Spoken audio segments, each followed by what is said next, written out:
പൈസ ഇല്ലടാ. എന്നിട്ട് ഉദ്ദേശം എടാ നമ്മ ആദ്യം നന്നായിട്ട് ഫുഡ് കഴിക്കുന്നു, എന്നിട്ട് ചെറിയ ചെറിയ കുറച്ച് വീഡിയോകളൊക്കെ എടുക്കുന്നു, എന്നിട്ട് നമ്മ അവിടെ പോയി ഫുഡ് വ്ളോഗേഴ്സ് എന്ന് പറയുന്നു, എന്നിട്ട് നമ്മ കാശ് കൊടുക്കാതെ പോകുന്നു. ശുഭം.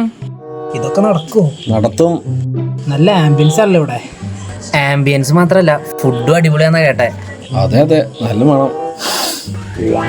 മണം മാത്രല്ല സാർ, ഫുഡ് ഇടയിൽ കുറെ വിഭവങ്ങളുണ്ട്. ഇറച്ചിപ്പുട്ട്, നൂൽ പൊറോട്ട, കൊത്തു പൊറോട്ട, മെക്സിക്കൻ അൽഫാം, ബിരിയാണി 5 തരം.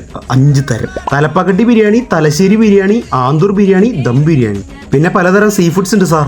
നീരാളി, ക്രാബ്സ്, പ്രോൺസ്, പിന്നെ നാടൻ കോഴി നല്ല കുമ്പളം കിട്ടി വെച്ചത്, നമ്മുടെ നാട്ടുകാരുടെ പ്രിയപ്പെട്ട പഴംപൊരിയും ബീഫും. ഞങ്ങളുടെ ഫുഡ് ഡേ എന്ന് പറയുന്നത് വളരെ ഫാമിലി ഫ്രണ്ട്ലി ആയ ഒരു റെസ്റ്റോറന്റ് ആണ്. ഇത്ര വിശാലമായ സ്ഥലത്ത് നിങ്ങളുടെ ഫ്രണ്ട്സിന്റെയും നിങ്ങളുടെ ഫാമിലിയുടെ ഒപ്പം വന്നിരുന്ന് ചില്ല ചെയ്യാൻ ഇത്ര വൈബിയുള്ള സ്ഥലം വേറെ എവിടെ കിട്ടാനാ? നിർത്ത്, ഇവിടെ ചിക്കൻ കബാബ് ഉണ്ടാ? ഉണ്ട് സാർ. ഇവിടെ ഷവർമയുണ്ട്. അതുണ്ട് സാർ. അന്നൊരു പ്ലേറ്റ് അൽഫാം എടുക്കും. ഏത് അൽഫാമാണ് സാർ? അത് ഈ കോഴീനെ ഇതിങ്ങനെ എടുത്തിട്ട് സാധനല്ലേ? ഞാനായിട്ട് ഇതിനെ കോഴിനെ റേപ്പ് ചെയ്യാനാ സാർ. അവിടെ മെക്സിക്കൻ അൽഫാം ഉണ്ട്, കസാക്കിസ്ഥാൻ അൽഫാം ഉണ്ട്. ഒരു അൽഫാം കഴിക്കാൻ മെക്സിക്കോ കൊണ്ടുവരുമോ? അല്ല സാർ, മെക്സിക്കോ ഇങ്ങോട്ട് വരും. എടാ അതിനൊരു പാസ്പോർട്ട് ചേട്ടാ. അത് കുഴപ്പമൊന്നുമില്ല. എന്റെ പാസ്പോർട്ട് 2 പേജ് തരാ ചേട്ടാ മെനു. സോറി സാർ, മനു ഒന്ന് ലീവാണ്. നേരത്തെ പറഞ്ഞ അൽഫാമില്ലേ, അതെടുത്തോ. വയറുമാടക്കെടുത്ത് വന്നു. ചേച്ചി, ഞങ്ങൾ ഇങ്ങനെ ഈ ഇൻഫ്ലുവൻസേഴ്സ് ആണ്, ഈ വീഡിയോ ഒക്കെ ചെയ്യണില്ലേ? എടാ മോനെ കൊള്ളാം. ഞങ്ങൾ ചെറിയ വീഡിയോ ഒക്കെ എടുത്തിട്ടുണ്ട്, ഫുഡൊക്കെ കൊള്ളാം. അപ്പൊ അതിന്റെ പൈസ തരണ്ടായിരിക്കല്ലേ? നീ തരണ്ട. നീ ഒരു കാര്യം ചെയ്യ്, അപ്പുറത്തൊരു 400 പൊറോട്ടകളെ മാവ് കുഴച്ചു വെച്ചിട്ടുണ്ട്, നീ അത് അടിച്ചു തന്നിട്ട് പൊക്കോ.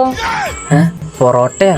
ചേച്ചി ഇത് ബജാജിന്റെ ഫിനാൻസ് കാർഡാ, ഇവിടെ EMI കിട്ടുമോ? കിട്ടും, അവിടെ ചോദിച്ചോളൂ കേട്ടാ. ചേച്ചി പൊറോട്ട മാവ് അപ്പുറത്തല്ലേ? ഞാനിപ്പോ വരാട്ടാ. വാ കക്കൂസപ്പുറത്താ. നീ അങ്ങോട്ട് പോ. എന്തൊക്കെയായിരുന്നു അവന്റെ മെക്സിക്കൻ? ഇത് ഞാൻ ഇവിടെ കണ്ടിട്ടുണ്ടല്ലോ. അടിച്ചു കയറി വാ.